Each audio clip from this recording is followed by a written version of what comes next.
It's a new day and abundance is here. My name is Bisola Miriam, and you know that in the past few weeks we've been talking about childhood trauma and narcissistic abuse, and today I wanted to share with you another topic in the series. Specifically, I am going to talk to you about attachments. Okay, so we're kicking off with another series, which is attachment. Recall that in the past series we've talked about addiction, we've talked about different kinds of addictive behaviors, and today I'm talking to you about attachment. Attachment is not less of a, is not less of an evil than addiction. It is as much of an evil.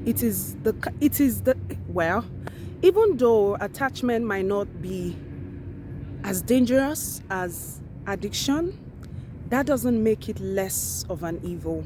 And so I'm going to use my story in the next 2 weeks, most likely, to talk to you about attachment and how this in itself is a dysfunction, and how attachment in itself is an addiction, and how attachment in itself can cause you lifetime problem, lifetime pain, lifetime trauma, eternal damnation, even if you're not, even especially when you're not aware and you're not careful. So what is attachment, and what do you need to learn about attachment? Okay, attachment basically refers to a situation whereby somebody is unable to stop being intimate or stop being intimate with something or someone. When you're attached to something, you cannot live without that very thing. When you're attached to someone, you cannot live without that very thing. Okay, so attachment simply means you are too used to something and your life is gonna be incomplete without that thing or without that someone. And so you need to understand that attachment in itself is something that many of us are guilty of, and it is not something that people who are unbelievers are guilty of. In fact, people who believe God, who love God, can be attached. Okay, so now let me explain to you the ways in which attachment really plays out in our lives. Like I told you before, I'm going to use myself as a case study throughout this attachment series. So let's get started.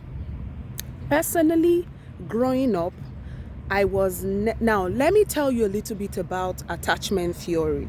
So there's a theory called attachment theory, and this theory was developed by John Bowlby. Okay, and this theory basically explains that a child who is not able to get a certain nurturing, some sort of validation, and a child who does not receive the care that should have been given by a primary caregiver would want to fill that void, and in the bid to fill that void may become attached to somebody else.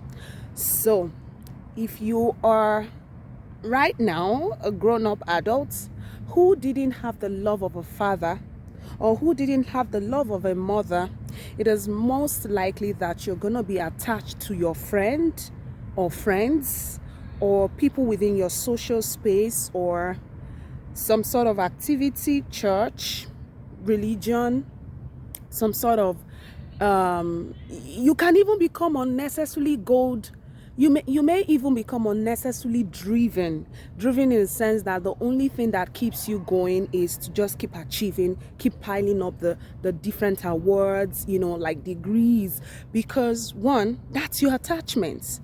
That's because there's a void, and because you did not get the nurturing, the validation that you should have gotten from a primary caregiver.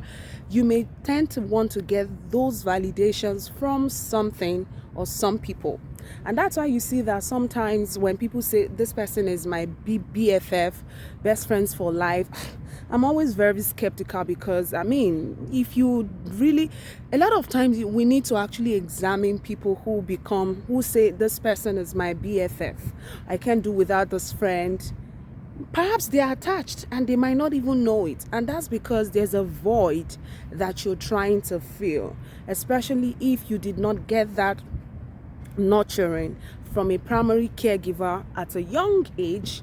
In fact, you would grow up into an adult, you would have the body of an adult but the mind of a child, because there is a void that needs to be filled. And so I will talk more about attachments from next week, from tomorrow, and throughout this series we're talking about attachment, and I would use personal examples and life stories to drive home the point about attachment theory, and of course attachment theory, which I just described to you briefly. And remember that I am taking donations as I launch my book. My book is going to be released, and my goal is to have this book, donated to communities within Africa and to American institutions where there are African students. And even more, I'm looking to get, I'm looking to forge partnership with publishers in the United States. And if you have well-established publishers that can help me, take this book to the end of the earth, I really look forward to hearing from you. Most importantly, go to my website to donate so that this book can be made available to communities for free.